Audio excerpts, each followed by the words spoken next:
Bonjour, je m'appelle James avec un Y et je suis la créatrice de la chaîne YouTube que tu vois, de toute beauté. Alors pourquoi est-ce que nous sommes en train de jardiner? Eh bien tout simplement parce que numéro 1, c'est ma passion, j'aime énormément jardiner.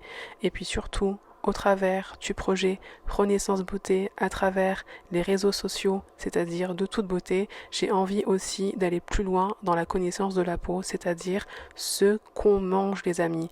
D'ailleurs, si vous aimez le jardinage, on peut faire des parallèles assez rapides entre la peau et la terre. Les deux fonctionnent entre guillemets avec des manières similaires, c'est-à-dire que la surface, eh bien on peut dire le derme a besoin par exemple d'avoir une hydratation en surface. On peut la recouvrir avec des paillages pour venir protéger un petit peu la terre, un petit peu comme quand on applique une crème. Bon, vous l'avez compris, la peau, ça fait énormément écho à la terre parce que c'est aussi également, comme je le disais, ce que l'on mange. Et oui, l'idée c'est d'avoir aussi un jardin pédagogique où on va parler de plantes qui sont bénéfiques, que ce soit des plantes nourricières, des fruits, des légumes, des herbes aromatiques, des fleurs et également des arbres. Bon là, les débuts sont modestes et en même temps, il y aura énormément à dire.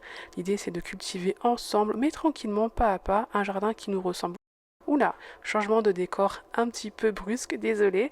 Et là, nous sommes en plein soleil, quelques mois après avoir planté la patate.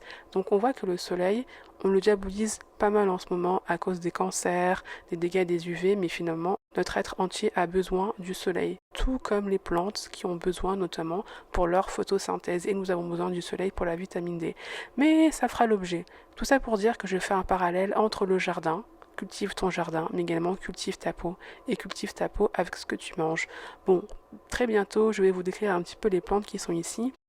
Pour les connaisseurs, on voit des plantes grasses. Juste à côté, vous avez vu des plantes de tomates en veux-tu, en voilà, qui sont intéressants parce qu'ils ont ce côté un petit peu entre guillemets comme la peau mixte, à savoir que si tu les arroses pas, si tu hydrates pas, ça va entre guillemets, parce que le sébum stocké va faire l'affaire, un petit peu comme les plantes de tomates qui vont puiser dans leur réserve d'eau. Alors par exemple le maïs que tu as pu voir, il a besoin d'avoir de l'eau constamment, en tout cas il faut lui donner de l'eau.